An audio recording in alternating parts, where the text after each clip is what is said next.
კონკრეტულად მე-9 საათზე ჩვენი მოსმენა ასევე შეგიძლიათ რადიო უცნობზე FM 98.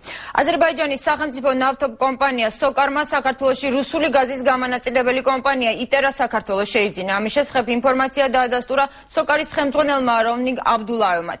იტერა საქართველოს ოფისში კი უკვე იმყოფებოდა საქართველოს ენერგეტიკის ყოფილი მინისტრი ალექსანდრე ხეთაგური. არ არის გამორიცხული, რომ სწორედ ის დაენიშნოს სოკარის მიერ ახლად შეძენილი იტერა საქართველოს დირექტორად. აზერბაიჯანის სახელმწიფო ნავთობ კომპანია სოკარმა საქართველოში რუსული გაზგამანაწილებელი კომპანია იტერა საქართველოს შეიძინა. ამის შესახებ ინფორმაციას აზერბაიჯანული მედია ავრცელებს. ამ ინფორმაციის გავრცელებამდე ერთი დღით ადრე იტერა საქართველოს ოფისში ენერგეტიკის ყოფილი მინისტრი ალექსანდრე ხეთაგური იმყოფებოდა. თუმცა მე-9 არხთან საუბარში ხეთაგურმა უარყო ცნობა იმის შესახებ, რომ კომპანიის ახალ დირექტორად სწორედ ის ინიშნება. გავრცელდა ინფორმაცია მასთან დაკავშირებით, რომ ალექსანდრე ხეთაგური ამ წუთებში იმყოფება იტერას შენობაში და იგი თანამშრომლებს ეცნობა როგორც ახალი ხელმძღვანელი. ამ ინფორმაციას არ ვადასტურებ.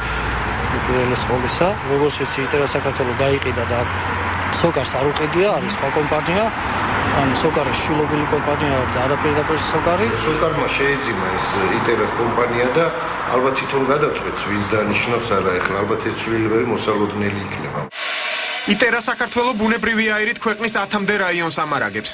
შეძენა სოკარის მიერ იტერასი მე მეჩვენება, რომ ორ გარემოებას უნდა დაუკავშიროთ. პირველი გახავთ ის, რომ უნდა მონოპოლისტი გახდეს უკვე დღეს ცხადია, რომ ეს არის გაზის სექტორში მონოპოლისტი და მეორე ალბათ იმიტომ გააკეთა აზერბაიჯანელები სიკეთეს არასოდეს არ ივიწყებენ, რომ ბატონი ალექსანდრე ხეთაგური, რომელმაც გაუხსნა მას ქართული ბაზარი, უმუშევარი არ დატოვოს.